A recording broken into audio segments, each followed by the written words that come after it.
जेड़े बड़ विपद रे पड़िछन्ती आज्ञा जेड़े बड़ रोग आपनकु होईछि जेते कोर्ट कचेरी के जाउछन्ती हारी जाउछन्ती बेपार वाणिज्य करिछन्ती आज्ञा बेपार वाणिज्यरू हार मानि जाउछन्ती बेपार वाणिज्य होउनी रोगाग्रस्त सबु बेले मेडिकल को डाक्तरखाना को दौड़ुछन्ती विपद रे चिंता रे सब बेले घरे आज्ञा दिन कटुनी सब बेले लुह गडुची आखिरु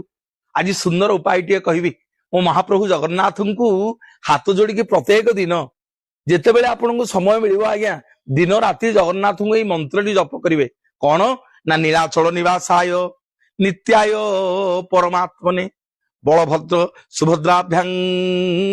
जगन्नाथायते नमो नमो आउ थरे कहूची नीलाचल निवासाय नित्याय परमात्मने बलभद्र सुभद्राभ्यां जगन्नाथायते नमो नमो हे नीलाचलवासी हे कांपिल्यवासिनी सुभद्रे हे बलभद्र बड़ ठाकुर हे चक्रराज सुदर्शन विपद रे पड़ी दुख